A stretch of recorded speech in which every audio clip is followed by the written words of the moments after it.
it do, YouTube, and welcome back to the channel, man. Today, your boy Solid's gonna be reacting to how good was Kenny the Jet Smith. Now, the Kenny the Jet Smith, I'm not gonna tell you I was a big fan. I wasn't crazy about Kenny the Jet Smith. If you say you was crazy about Kenny the Jet Smith, you're a ball face. I'm just saying, maybe he was your favorite player at one point. I'm just messing with you. But here's the point, man. Kenny was very good at what he did best. He was a great shooter. I'm not gonna say he was the best shooter or one of the lead shooters. He was a decent shooter, great defender though, very great defender. We're not gonna, yeah. And that speed, book down. Yeah, that's a walk down. But we're gonna go ahead and check this one out, man. If you guys do enjoy this one, man, do your boy Solid a favor, man. Hit that like button, subscribe to this channel, and turn your notifications on so you never miss another Solid reaction. But let's get this play button and see what's going on. Famous for being an instigator on Inside the NBA and helping Hakeem to win 2 championships with the Rockets. He was never a star like Barkley or Shaq, but Kenny did have a productive NBA career. That 3-ball. So how good was he actually? Let's get into it. Kenny was I'm born gonna link the original video down below. And grew up to be one of the best point guards in the city, developing his game on the playgrounds. Smith was the complete opposite of how he played in the NBA. As a super quick and dynamic dribbler, Kenny brought the oohs and ahs with his handles and finishes at the rim. He wasn't a great shooter back then, but there was nobody who could have stayed in front of him, and young Kenny became well known on the courts of New York. Because he could dribble the ball up the court in a few seconds, his speed earned him the nickname, the Jet. But due to his small stature of only 6'2" and 165 pounds, Smith realized he'll need to develop an outside shot to be effective at the college level. So he started using Bobby Lewis's dribbling and shooting drills. And Smith swears that Lewis, the former All-American and a great NCAA scorer, is probably the main reason for his later success in the NBA. As a high school senior, Smith was named a high school All-American and selected to play in the 1983 McDonald's All-American game. Then after graduation, he enrolled at the University of North Carolina under Coach Dean Smith, where he became a teammate of some guy named Michael Jordan. Smith was one of the only freshman point guards who started on an NCAA team. He led the Tar Heels in assists with 5 per game, along with 9 points. They had a 28-3 record, but lost to Indiana in the regional semifinals. Without Jordan, who left for the NBA, Kenny Smith's numbers increased to 12.3 points, 6.5 assists, and nearly 2 steals per game, and he helped the Tar Heels reach the Elite Eight. In 1986, Kenny represented Team USA in the World Cup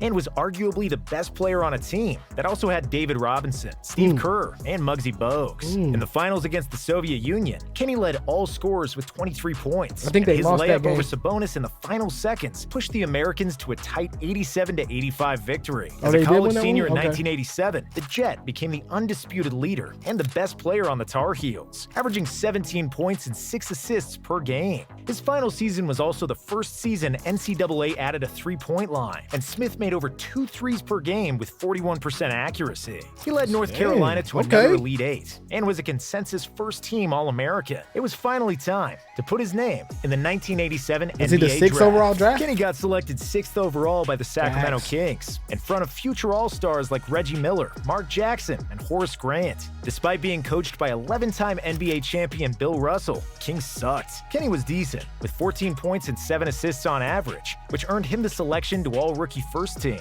As an NBA sophomore, the Jet improved to 17.3 points and 7.7 assists, which were almost the exact same numbers as Isaiah Thomas, who was an All-Star and won the championship that year. Unlike Isaiah, Kenny played for a bad team, and in the middle of his 3rd season, he got traded to the Hawks. In Atlanta, it was good for him, he became though. a backup for the first time in his career, playing behind Doc Rivers. After only half a season in Georgia, Kenny was on the move again. He got traded to Houston, joining the great Hakeem Olajuwon. In 1991, Smith averaged 17.7 points and 7 assists per game, with great shooting splits, shooting with the same efficiency as Michael Jordan. He helped the Rockets to a 52-30 record, the best regular season in franchise history at the time. It was also by far the best year of Kenny's career, and he finished 17th in voting for the NBA Most Valuable Player Award, even finishing That's kind of smart. I like that dunk attack. ahead of I'm Hakeem. just gonna say that In right now. 1992, That was Kenny decent. averaged 14-7, but the Rockets weren't very good, missing the playoffs completely. Next year, Kenny's numbers decreased further, but his efficiency was off the charts. He shot 44% for 3, led the NBA in effective field goal percentage, and was a close second in true shooting percentage. The Rockets improved to 55 wins on the season, and Smith was the 2nd best player on the team in the playoffs, playing great off of Olajuwon. Hakeem and Kenny formed a great friendship and had phenomenal chemistry on the court, but it was Smith who helped Hakeem improve the only weakness in his game, passing out of double teams. With such a great shooter as a point guard, Olajuwon got comfortable getting rid of the ball and kicking it outside for a three-pointer, and Kenny was usually hitting nothing but net. In the '93 playoffs, Smith made a whopping 50% of his threes. In Game 6 of the second round against Seattle, the Jet was the best Houston player and helped them force a Game 7 by scoring 30 points, shooting a spectacular 13 of 16 from the field and 4 of 6 from three-point range. Ultimately, the Rockets were unlucky, losing by 3 points in Game 7. However, that sour taste motivated the team further, and the Rockets were soon reaping the benefits. For the 1994 season, the Rockets added Mario Elie and Sam Cassell to the core of Olajuwon, Horry, Maxwell, Thorpe, and Smith. They finished with 58 wins and the second-best record in the conference, finally firing on all cylinders. Kenny was again shooting the lights out, especially in the playoffs, where he was the X-factor and the most efficient guard in the entire NBA.